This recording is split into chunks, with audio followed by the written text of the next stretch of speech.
Respirer est un processus vital absolument nécessaire pour vivre. L'acte de respirer, d'inspirer et d'expirer est la première fonction que nous réalisons à la naissance, nous transformant en êtres vivants. Nous pouvons aussi appeler ce processus ventilation, puisque lorsque nous respirons, nous ventilons notre corps. Nous pouvons vivre des semaines sans manger, des jours sans boire, mais seulement quelques minutes sans respirer. Lorsque nous sommes stressés, fatigués, nous avons des soucis, on ne pense pas à faire de la respiration, alors que c'est mieux pour nous détendre. Vous voyez l'importance d'une bonne respiration ou d'une bonne ventilation est primordiale. Les paramètres varient selon notre activité. Plus l'exercice corporel est important, plus nous avons besoin d'oxygène. Savez-vous que nous inspirons et expirons plus ou moins 13 fois par minute? Mais lorsque nous faisons des exercices ou que nous sommes énervés ou anxieux, les muscles travaillent davantage et ont besoin de plus d'énergie. C'est pour cela que notre respiration s'accélère pour envoyer de l'oxygène complémentaire aux muscles qui réalisent un effort d'intensité plus forte. Si nous n'y arrivons pas, on reste sans souffle parce que les muscles consomment plus d'air qu'ils n'en reçoivent. Il y a 3 formes de respiration: abdominale, costale et claviculaire. Pour la respiration abdominale, qui est la plus commune, centre-toi sur l'abdomen. Inspire profondément. Ensuite, tu noteras que ton diaphragme se contracte et s'abaisse quand l'air entre dans les poumons et l'abdomen se gonfle en conséquence. À l'expiration, expulsez l'air lentement, longuement et profondément. Dans la respiration costale, centre-toi sur les poumons, concrètement sur les côtes. À l'inspiration, remplis d'air la région thoracique en inspirant et en dilatant ton thorax. Tu verras que l'air pénètre dans tes poumons très profondément.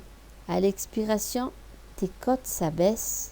Si tu as introduit l'air dans tes poumons, dans le diaphragme et ensuite dans le thorax, maintenant tu dois faire le contraire en expirant l'air qui sort vers le haut, celui du thorax, pour expulser ensuite le restant d'air à l'aide du diaphragme.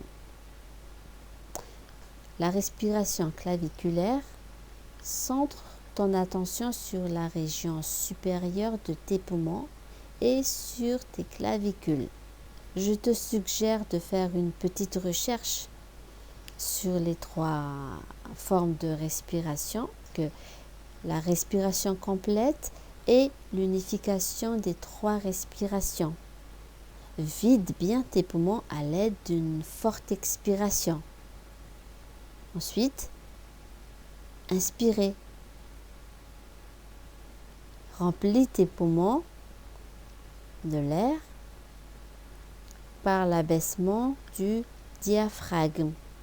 Voilà la respiration abdominale. Ensuite, ouvre bien tes côtes et entre tout l'air que tu peux. C'est la respiration costale. Et enfin, lève les clavicules. Ne te gonfle pas comme un ballon. La respiration doit être reposée. Et à l'expiration, expulse tout l'air dans tes poumons de façon à ce que l'expiration soit lente, longue et profonde. Respirez par le nez et essayez de le faire profondément. Réalise cette respiration lentement en te relaxant et en silence. Essaye d'exercer cette respiration chaque jour pendant quelques minutes, 10 minutes, 10 à 15 minutes. Mais si tu peux le faire plus longtemps, ce sera encore mieux. Mais quels sont les bienfaits de la respiration complète? Ta fatigue sera soulagée, ta digestion sera stimulée et tu éviteras les digestions difficiles. Ta capacité pulmonaire sera renforcée. Le fonctionnement de tes organes internes sera stimulé.